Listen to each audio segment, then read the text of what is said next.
अस्सलाम वालेकुम व्यूअर्स, मैं हूं समीना पाशा। उम्मीद है आप लोग खैरियत से होंगे। व्यूअर्स, कुछ अहम खबरें और अपडेट्स लेकर इस व्लॉग में आपके सामने हाजिर हैं, बल्कि कुछ ज़्यादा ही खबरें आज हमारे पास। एक तो आपको बताएं कि जो चीफ जस्टिस को एक एक्सटेंशन देने की खबर हमने काफ़ी दिनों पहले जिसकी बाज़गश्त सुनी थी, वो काफ़ी हद तक मैच्योर होती चली जा रही है। यूँ समझ लें कि जो देग थी वो पक रही थी, अब बस दम खुलने वाला है और उससे पता चल जाएगा कि क्या अंदर डाला गया है। लेकिन उसके जो कुछ लवाजमात हैं वो सामने आ चुके हैं, वो आपके साथ शेयर करेंगे। इसके साथ साथ आपको बताएंगे आज मिसाल यूसुफजई साहिबा की एक और ऐसी हरकत ने पीटीआई को सुबकी पे मजबूर कर दिया है कि जो यकीनी तौर पर उनके अपने लिए भी बायस शर्मिंदगी बन रही है। और मिसाल यूसुफजई साहिबा कंटिन्यूसली कुछ ना कुछ ऐसा कर रही हैं जो कि पीटीआई के लिए और उनके अपने लिए तनकीद का बायस बन जाता है। अब उन्होंने क्या किया, इसकी तफसीलात आपके साथ शेयर करेंगे। एक्स क्या कभी पाकिस्तान में अब खुलेगा या फिलहाल हम एक्स को भूल ही जाएं, इसके ऊपर आपके सामने कुछ हकायक रखूंगी। आज एक और जज के खिलाफ रेफरेंस दायर कर दिया गया है और ये जज कौन है और क्यों इनके खिलाफ रेफरेंस दायर किया गया, इसके ऊपर बात करेंगे। और फवाद चौधरी साहब को क्या बाकायदा पीटीआई में वापस शामिल कर लिया गया है, इसके ऊपर एक तस्दीक भी हमें छोटी सी नज़र आ रही है। इस तस्दीक के ऊपर भी आज आपके साथ खबर शेयर करूंगी। मियां नवाज शरीफ साहब को दूसरी तरफ एक और मुकदमे से क्लीन चिट मिल गई है, ये भी खबर इसी व्लॉग का हिस्सा होगी। आपसे रिक्वेस्ट है कि चैनल को सब्सक्राइब कर लें अगर अभी तक सब्सक्राइब नहीं किया। बात का आगाज़ करते हैं जी। जो कानून साजी की बाज़गश्त सुन रहे थे कि चीफ जस्टिस काजी फायज़ ईसा साहब को एक्सटेंशन दी जाएगी, उनकी मुद्दत मुलाजमत में तोसी कर दी जाएगी और इस हवाले से जो अब तरामीम है मुख्तलिफ वो सामने आ रही हैं। और मोहम्मद मालिक साहब जो कि सीनियर सहाफ़ी हैं, उन्होंने इस हवाले से अब बाकायदा काफ़ी चीज़ें डिस्क्लोज कर दी हैं। उनका ये बताना है कि अव्वल तो ये किया जा रहा है कि जो पहले 65 साल की एक हद थी कानून में कि 65 साल के जब आप हो जाते हैं तो फिर आप रिटायर हो जाते हैं, तो ये हद तमाम ही जो सरकारी मुलाजमीन है उनके लिए ख़त्म की जा रही है। दूसरी जो उन्होंने चीज़ आज डिस्क्लोज की है उसके मुताबिक उन्होंने ये कहा है कि जो पहले चीफ जस्टिस बनने का एक पैमाना था वो ये था कि जो भी मोस्ट सीनियर जज होता है हाई कोर्ट का या सुप्रीम कोर्ट का, उसको चीफ जस्टिस बनना होता है। लेकिन यहाँ पर अब जो चेंज लाया जा रहा है वो ये कि जो 3 मोस्ट सीनियर जजेस होंगे उनमें से किसी एक को पिक एंड चूज की बुनियाद के ऊपर हुकूमत वक्त अपनी मर्जी से चीफ जस्टिस अपॉइंट कर सकेगी। ये बड़ी ख़तरनाक किस्म की तरमीम है। ये बुनियादी तौर पर वही पैटर्न या वही फार्मूला फॉलो किया जा रहा है जो आर्मी चीफ की अपॉइंटमेंट के लिए किया जाता है। उसमें भी यही होता है कि जो 4-5 टॉप मोस्ट जर्नैल होते हैं उनकी एक समरी आती है और उनमें से किसी को भी वज़ीर आज़म अपनी सवाबदीद के तहत आर्मी चीफ अपॉइंट कर देते हैं। आपको याद होगा ज़ियाउल हक साहब भी बिल्कुल आउट ऑफ टर्न जो थे वो आर्मी चीफ बने थे। मुशर्रफ साहब का भी मामला कुछ इसी तरह का था। इसी तरह से जनरल क्यानी भी हों या जनरल राहील शरीफ भी, ये सब लोग जो हैं दूसरे, तीसरे या फिर 5वें 6ठे नंबर के जर्नैल थे जिनको आर्मी चीफ बनाया गया था। आसिम मुनीर साहब जो हैं यहाँ पर जो समरी आई थी उसमें टॉप मोस्ट चीफ बनने के लिए थे, यानी सबसे सीनियर यही थे, टॉप मोस्ट जनरल थे और इनको आर्मी चीफ बनाया गया। लेकिन ये अलग बात है कि इनकी जो मुद्दत मुलाजमत है वो सिर्फ 2 दिन बाद ही ख़त्म हो रही थी।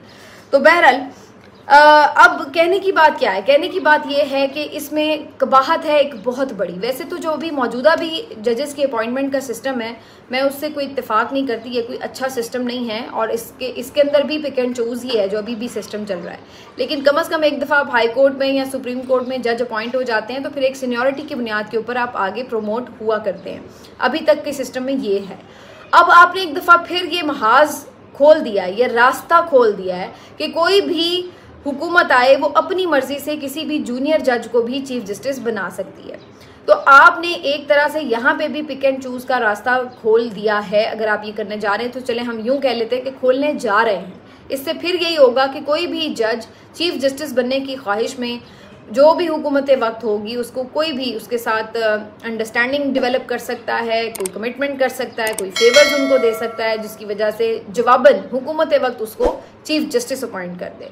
तो ये आपने करप्शन का एक नया रास्ता भी खोल दिया और फिर उसके साथ साथ जो सीनियर जजेस हैं उनका हक भी मारा जाता है, उनकी भी एक हक तलफी होती है। तो आपने इंस्टीट्यूशन के अंदर ही आपस में जो पहले ही एकदम हम देख रहे हैं कि बहुत ज़्यादा तकसीम में नज़र आ रही है अदलिया, तो वो आपने उसको और बढ़ावा देने का एक नया और दरवाज़ा खोल दिया है। तो ये किसी भी तरह मेरा ख्याल है कि दुरुस्त नहीं है। और आज तो PMNN बड़ी खुशी खुशी इस तरह की तरमीम कर रही है कल कला को कोई ऐसा जज आ गया जो आपकी पसंद का जज ना हुआ, चले काजी साहब तो आपके साथ हैंड इन हैंड है, लेकिन कल कला को कोई और जज ऐसा आ गया जो आपके साथ उस तरह से हैंड इन हैंड ना हो और आइन और कानून पर सिर्फ चलने की बात करता हो, तो फिर आपका क्या बनेगा?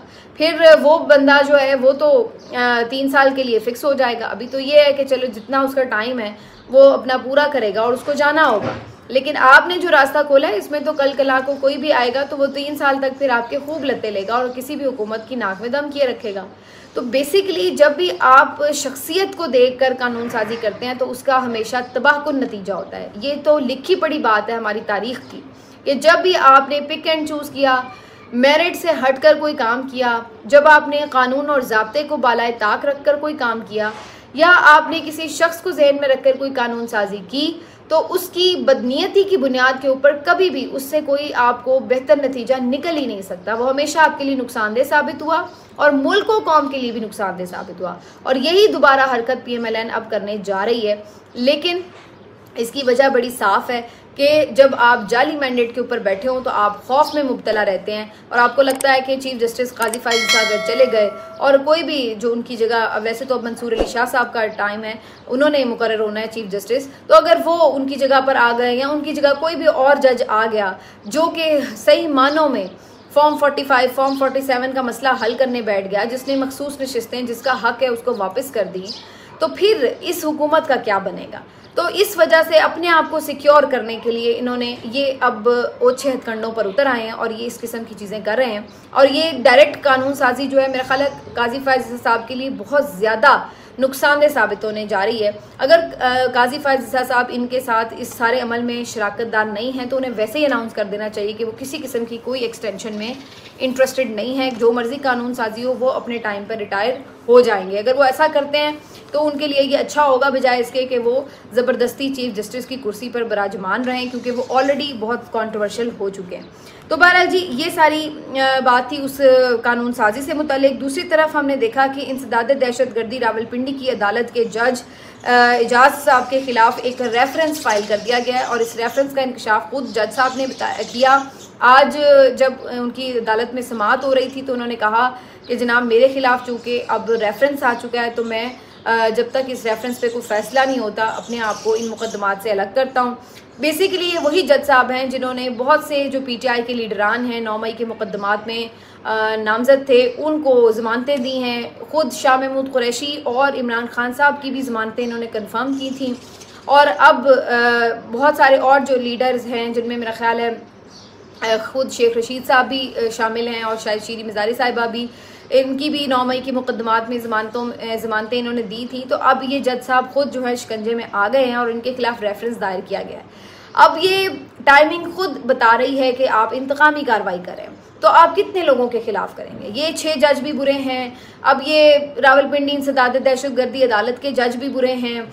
यानी जो जज भी आपके प्रेशर में नहीं आ रहा या वो अपने तौर पर एक फ्री माइंड के साथ फैसला कर रहा है तो आप उन सब के खिलाफ अब एक ही दफ़ा रेफरेंस फाइल कर दें। यही आपकी औकात है और यही आपकी हकीकत है। और ये जो हुकूमत की तरफ से रेफरेंस फाइल किया गया है चूँकि पंजाब के उसमें आता है अंडर, तो जाहिर है इसका मलबा भी मरियम नवाज के ऊपर ही गिरेगा। तो ये वही चीज़ हो रही है जो कि पहले बहुत शोर मचा करता था। वंस अपॉन अ टाइम एक रेफरेंस आया था काजी फाइज ईसा के खिलाफ और पूरा मीडिया उसके ऊपर मातम गुनाह था कि ये जनाब बड़ा जुल्म हो गया क्योंकि काजी फाइज ईसा ने फैज़ हमीद के खिलाफ फैसला दिया, इसलिए उनके खिलाफ रेफरेंस आया। और यहाँ पर अब आप देख रहे हैं कि मुज़ाहिर अकबर नकवी से लेकर जस्टिस एजाजुल एहसन से लेकर और उसके बाद अब ये वाले जज साहब हों या और भी कई जज साहिबान हैं पाइपलाइन में मौजूद है, उनके खिलाफ भी रेफरेंस तैयार है। मोहसिन अख्तर कियानी साहब हों, तो ये सारा एक सिलसिला इन्होंने पूरा जिसको कहते हैं थोक के हिसाब से रेफरेंस जो है वो फाइल करने की तैयारी कर रखी है। वजह यही है कि जजेस को अंडर प्रेशर किया जाए। तो ये जो जज साहब का मामला है इसको 6 जजों के ख़त से मुख्तलिफ ना समझा जाए, इसको उसी के साथ उसी तनाजुर में आप देखें तो आपके सामने कहानी वाज़े हो जाती है। दूसरी तरफ जो अपने इनके लोग हैं उनके लिए किस तरीके से इंसाफ बट रहा है, उसकी एक मिसाल आप देख लें कि मियां नवाज शरीफ साहब ने जो गाड़ी तोशा खाना से ली थी उसके खिलाफ एक रेफरेंस मामला चल रहा था अदालत में। आज इस सिलसिले में नैब ने खुद एक रिपोर्ट जमा कराई है जिसमें उसने ये बताया है कि जी मियां साहब के ऊपर कोई हमें एतराज़ नहीं है, आप इस केस से उन्हें बरी कर दें, और उन्होंने जो गाड़ी ली थी वो तो उस वक्त तोशा खाना का हिस्सा ही नहीं थी। अब ये अजीब गरीब किस्म की एक लॉजिक बनाने की कोशिश की जा रही है कि जनाब वो गाड़ी जो पहले सऊदी अरब ने गिफ्ट की वो वहाँ तोशा खाना में पड़ी रही, फिर काफ़ी साल पड़ी रहने के बाद यूसुफ रज़ा गिलानी साहब ने वो गाड़ी भिजवा दी मियाँ साहब को कि भाई ये आपकी गाड़ी पड़ी हुई है, ये आप ले लें। उन्होंने वो गाड़ी बगैर किसी अदायगी के रख ली, और अब बताया ये जा रहा है कि जी उस वक्त वो गाड़ी तोशा खाना का हिस्सा ही नहीं थी। भाई क्यों हिस्सा नहीं थी? कौन सी ऐसी वहाँ पे तरमीम हो गई थी, कानून साजी हो गई थी, रूल्स रिलैक्स हो गए? क्या रूल्स रिलैक्स हुए थे भाई? कौन से रूल्स थे? क्या उनमें रिलैक्सेशन की गई थी? कुछ पता तो चले, सामने तो आए। एक लफ्ज पकड़ के सारे शुरू हो गए जी रूल्स रिलैक्स हो गए, वो गाड़ी तोशा खाना का हिस्सा ही नहीं थी। क्यों जी? वो गाड़ी फिर क्यों तोशा खाना का हिस्सा नहीं थी? किधर से वो गाड़ी एकदम वारिद हुई, कहाँ पे गायब हुई, क्यों वो मियाँ साहब को वापस मिल गई? तो जब इन्होंने क्लीन चिट्टें देनी होती हैं तो फिर ये इतने बड़े बड़े वारदातों के ऊपर इस तरह से क्लीन चिट्टें पकड़ाते हैं। तो ये सूरत हाल थी। तो बहरहाल जी नैब ने मियाँ साहब को इसमें बरी कर दिया रेफरेंस से। दूसरी तरफ जो है गाड़ी की बात आई है तो आपको बता दें कि मिशाल यूसुफजई साहिबा जी रोज़ PTI के लिए एक नई शर्मिंदगी का बाइस बन रही हैं। खैबर पख्तूनख्वा हुकूमत में ये शामिल हैं और वज़ीर आला की मुशीर हैं राय समाजी बहबूद, और इससे पहले वो अपनी जो कुछ ख़वातीन वकला हैं उनके साथ उलझती रहीं। 9 मई के मामलात के ऊपर लिस्ट दे दो नहीं दे दो, उनको कुछ कह सुन लिया। फिर उसके बाद हमने इनकी वो देखी कि जी वो जो लोगों की इमदाद करने की तस्वीर वायरल हो गई, उस पर तनकीद शुरू हो गई कि भाई यही बात पे तो हम PTI वाले जो हैं ये सारे PMLN को तनकीद का निशाना बनाते हैं, तो आप अब यही काम यहाँ पे करने शुरू हो गई हैं। फिर उसके ऊपर तरदीदें, वजाहतें, शो कॉज ये वो कर के मामला रफा दफा किया गया। तो अब जनाब इनका एक नया कारनामा सामने आ गया है। इनकी वजारत की तरफ से जो है एक समरी भेजी गई है। इस समरी के तहत ये कहा गया है कि जी इनको एक नई गाड़ी चाहिए, क्योंकि जो इनकी गाड़ी ज़ेर इस्तेमाल है वो 7 साल की अपनी मुद्दत पूरी कर चुकी है, तो लिहाजा अब इनको एक नई गाड़ी चाहिए जो कि 1,70,00,000 रुपए की हो। मेरा फॉर्चूनर गाड़ी के लिए रिक्वेस्ट भेजी गई है, और ना सिर्फ इनकी बल्कि इनकी सेक्रेटरी के लिए भी गाड़ी चाहिए। तो जैसे ही ये खबर मीडिया पर आई तो उसके बाद ज़ाहिर है इसके ऊपर शोर मच गया कि जी इमरान खान की हुकूमत में तो आप ये नहीं एक्सपेक्ट करते कि वुज़रा इतनी महंगी गाड़ियाँ आवाम के पैसों के ऊपर लेकर और उनके ऊपर सफ़र करें। हमारा सूबा, हमारा मुल्क किन हालात में है, सादगी की बात की जाती थी, और यहाँ पर फिर आपने अगर आवाम के पैसों के ऊपर अयाशियाँ करनी है तो फिर ये कौन सा विजन जो खान साहब का जो आप इसके ऊपर जो है वो फॉलो कर रहे हैं। तो मिशाल यूसुफजई साहिबा की वजारत की तरफ से जो समरी आई इसके ऊपर खूब फिर जब तनकीद शुरू हो गई तो फिर खैबर पख्तूनख्वा हुकूमत की तरफ से ये वजाहत जारी की गई कि भाई हमने तो पहले ही जब शुरू में भी हुकूमत बनी थी तब भी ये गाड़ियों के हवाले से कुछ समरियाँ आई थी, तो हमने उसी वक्त सारी रिजेक्ट कर दी थी और कहा था कि कोई नई गाड़ी जो है नहीं आएगी, सूबा अब इसका मुतहम्मिल नहीं हो सकता कि इस तरह की अयाशियाँ की जाए।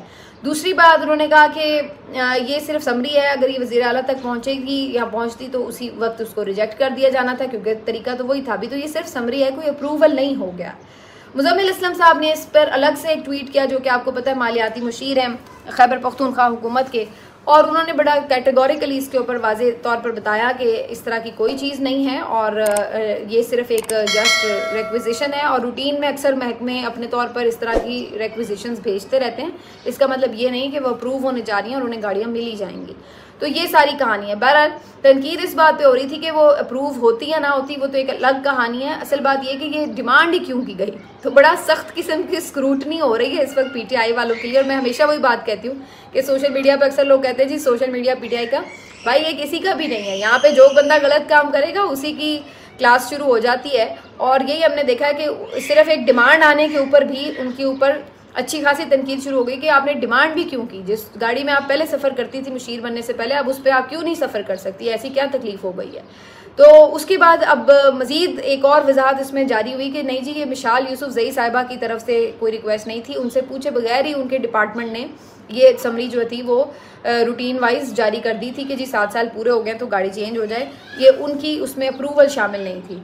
तो अब जो मर्जी इस बात को कहें कि अप्रूवल शामिल थी या नहीं थी, लेकिन मिशाल यूसुफजई साहिबा की तरफ से रोज़ कोई ना कोई ऐसा मामला होता है जिसकी वजह से पीटीआई को सुबकी का सामना करना पड़ता है। और मैं पहले ही कह रही हूँ कि मिशाल यूसुफजई साहिबा से लग रहा है कि मरीम नवाज़ से बड़ी इंस्पायर है, तो उसी तरह की चीज़ें फॉलो करने की जो है वो लगता है कि जैसे कोशिश कर रही हैं।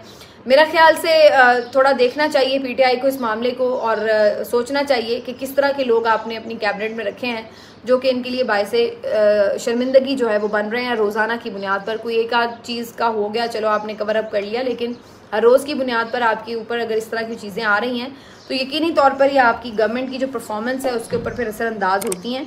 और सबसे बड़ी बात वही है कि परसेप्शन की बात है, आपके अपने ही सारे आपके खिलाफ बोलने लग जाते हैं और फिर जाहिर है कि आपको बैकफुट पे जाना पड़ता है। तो ये थी जी कहानी मिशाल यूसुफजई की गाड़ी की। अब आ जाते हैं जी इस बात के ऊपर कि एक्स में क्या हो रहा है। एक्स ट्विटर बंदिश के हवाले से जो है इस्लामाबाद हाई कोर्ट में आज रिपोर्ट वजारत दाखिला की तरफ से जमा कराई गई, जिसमें आखिरकार बिल्ली थैले से बाहर आ गई है और उन्होंने कहा है कि जी बिल्कुल हमने इसको बंद किया है और हमने इसको मेरिट पे बंद किया है। उनका बताना ये है रिपोर्ट में कि जनाब कुछ अकाउंट्स जो थे वो चीफ जस्टिस के खिलाफ प्रोपेगेंडे में मसरूफ़ थे। जब हमने ट्विटर इंतज़ामिया को उनको बैन करने के लिए कहा तो उन्होंने पाकिस्तानी हुकूमत के अहकामात पर अमल दरामद नहीं किया।